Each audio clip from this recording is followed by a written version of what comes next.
Hello guys, कैसे हैं आप लोग। उम्मीद करता हूँ सब जहाँ भी होंगे ठीक होंगे। तो आज हम लोग बात करेंगे झारखंड और बिहार स्टेट के वैसे पब्लिक या फिर वैसे स्टूडेंट जो बाहर पढ़ने के लिए गए थे और ऐसे आदमी जो बाहर काम करने के लिए गए थे और लॉकडाउन के चलते अभी बाहर फंस गए हैं, उन लोगों के लिए बिहार राज्य और झारखंड राज्य के गवर्नमेंट ने एक डिसीजन लिया है कि एक ऐप लॉन्च करी है, जिसके तहत उन लोगों को 1,000 रुपये का राशि दिया जाएगा एक सप्ताह के अंदर।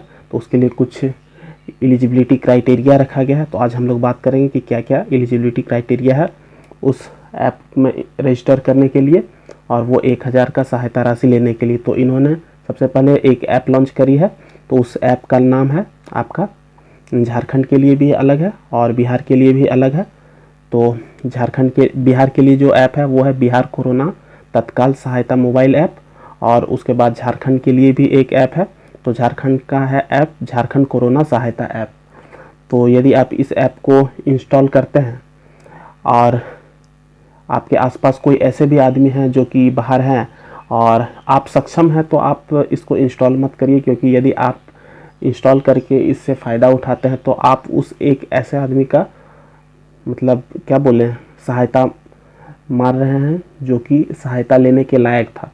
तो आप कोशिश करिए कि यदि आप सक्षम हैं तो आप मत लीजिए, यदि आप सक्षम नहीं हैं तो आप ले सकते हैं। और यदि आप सक्षम हैं भी तो आपके इर्द गिर्द कोई ऐसे पब्लिक या फिर कोई ऐसे मजदूर हैं जिनके पास शायद मोबाइल नहीं हो और वो जानते भी नहीं हो, तो उन लोगों से आप संपर्क करके उनका रजिस्ट्रेशन आप कर दीजिए, क्योंकि इसमें फेस डिटेक्शन और लोकेशन बेस्ड रजिस्ट्रेशन है।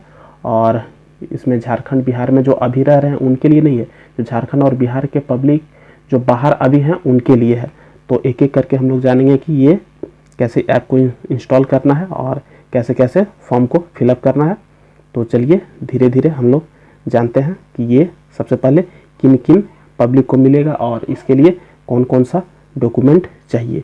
तो ये जो सहायता है ये उन्हीं पब्लिक को मिलेगा जिनके पास आधार कार्ड है, और उसके बाद पब्लिक के पास झारखंड में यदि है वो पब्लिक और बिहार के यदि रेसिडेंशियल हैं तो झारखंड और बिहार में उनका बैंक अकाउंट होना चाहिए, या फिर पैन कार्ड का डिटेल या कुछ भी झारखंड के कोई बैंक में उनका अकाउंट होना चाहिए। और उसके बाद उसको एक सेल्फी खींच के उसमें सबमिट करना होगा सबसे पहले। और उसके बाद आधार नंबर पर एक ही रजिस्ट्रेशन होगा, एक आधार पे एक ही रजिस्ट्रेशन।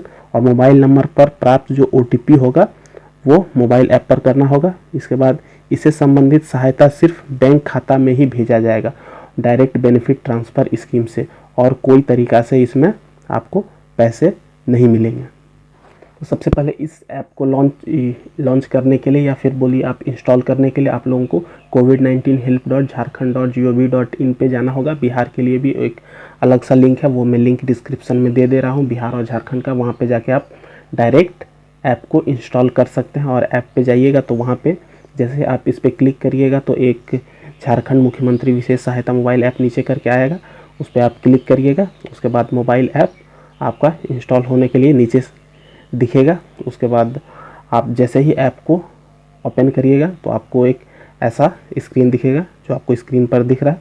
उसके बाद आप मोबाइल में सेल्फी ले लीजिए और उसके बाद आधार कार्ड सबमिट कर दीजिए।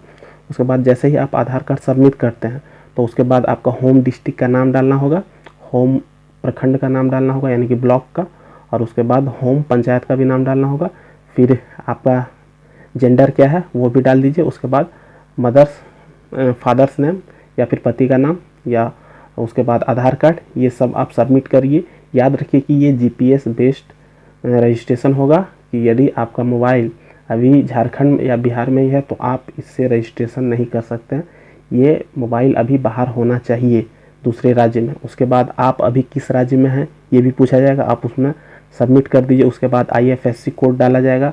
उसके बाद अकाउंट नंबर मांगा जाएगा, यदि आप झारखंड या फिर बिहार के हैं जहाँ के भी हैं तो वहाँ के आप अकाउंट नंबर डाल दीजिए।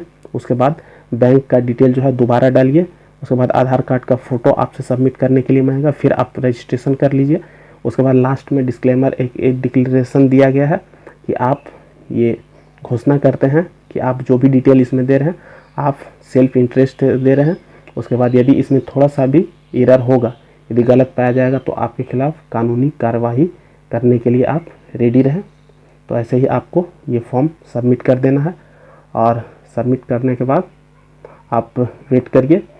गवर्नमेंट का ये कहना है कि ये गवर्नमेंट 1 सप्ताह के अंदर पैसे का ट्रांसफ़र कर देगी, क्योंकि ज़्यादा देर करने से कोई फ़ायदा भी नहीं है। और इसमें आधार कार्ड के ज़रिए वो लोग चिन्हित करेंगे कि आपके आधार कार्ड के ज़रिए बैंक डिटेल्स भी शायद पता कर सकते हैं कि आपके बैंक में अभी भर के पैसा तो नहीं है। तो इस बात का ध्यान रखिए कि फर्जरी नहीं करना है, सही डिटेल भरना है। और यदि आप सक्षम हैं तो आपके इर्द गिर्द में यदि कोई ऐसे पब्लिक दिख रहे हैं जो कि सक्षम नहीं है तो आप उनका रजिस्ट्रेशन कर दीजिए। उसके बाद सफल रजिस्ट्रेशन हो जाने के बाद मुख्यमंत्री विशेष सहायता योजना झारखंड के लिए आपका रजिस्ट्रेशन सफल रहा। उसके बाद यदि आप बिहार के लिए करते हैं तो बिहार का सफल रहा, ऐसे एक डिटेल आएगा। उसके बाद आधार संख्या और OTP संख्या से आप फिर वेरीफाई कर सकते हैं। और यदि आपको सुधार भी करना है डाटा में तो आप इसमें सुधार कर सकते हैं। और यदि कुछ भी अपडेट करना हो तो फिर बाद में आप भी अपडेट कर सकते हैं। तो सही है, आप नहीं सक्षम हैं, यदि आप फंस गए हैं, आप यदि सही में गरीब हैं तो आप इस फॉर्म को भर दीजिए। और यदि आप सक्षम हैं तो अगल बगल में आपके कोई भी पब्लिक है तो आप उनका मदद करिए।